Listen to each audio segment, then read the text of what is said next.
Et beaucoup de mes frères maliens n'en ont jamais entendu parler. Il aurait fallu qu'Abdoul Majid soit de passage à Bamako par la grâce de Dieu pour que les Maliens découvrent qu'il y a un centre qui œuvre ici, qui travaille pour faire sortir les musulmans de leur religion. On publie annuellement, et notamment pendant le mois de Ramadan, et la brochure s'intitule « 30 jours de prière pour le monde musulman ». Mais dans cette brochure, il y a des stratégies qui sont arrêtées pour l'évangélisation des musulmans. Et qu'est-ce que j'ai trouvé dans cette brochure? Je pense que si vous demandez les Ivoiriens, ils vous en donneront des nouvelles, quoi. Parce que la brochure a été publiée sur les lignes de beaucoup de journaux en Côte d'Ivoire. Et il y a même le frère de Ouattara qui a quitté sa région pour venir en parler à l'Assemblée nationale. Ça a causé des problèmes sérieux en Côte d'Ivoire.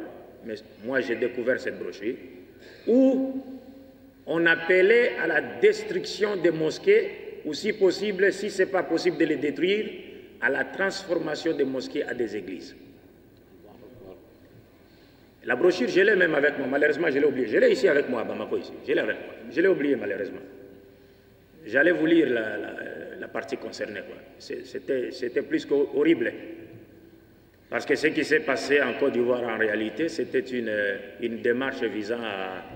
C'était une épiration religieuse que les gens cherchaient. Mais la plupart des gens ne le savaient pas. Donc je disais, je suis rentré dans cette librairie, donc j'ai trouvé ces brochures. Et Dieu a voulu qu'avant que je ne pénètre dans cette librairie, le blanc en question s'est déplacé. Parce qu'il est juste écrit à la page qui faisait face à leur stratégie machiavélique contre l'islam, il était écrit ceci: il est strictement interdit, formellement interdit de faire voir ces livrets aux musulmans. Et également, il est interdit également de leur vendre ces livrets. Donc, mais Allah a voulu que les blancs se déplacent, et moi je suis rentré, et j'ai trouvé que tous ceux qui travaillaient dans la librairie, c'était des frères aveugles qui ne voyaient pas.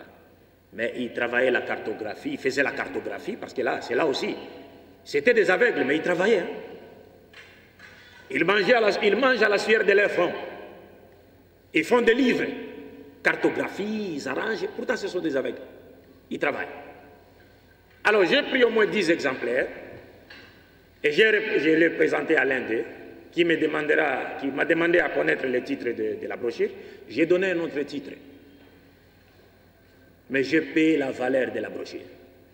Vous m'avez compris?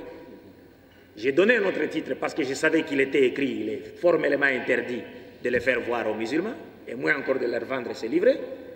Donc, par peur qu'on m'arrache ces brochures, j'ai cité un autre titre, mais j'ai payé, je lui avais donné la valeur, l'argent qui convenait.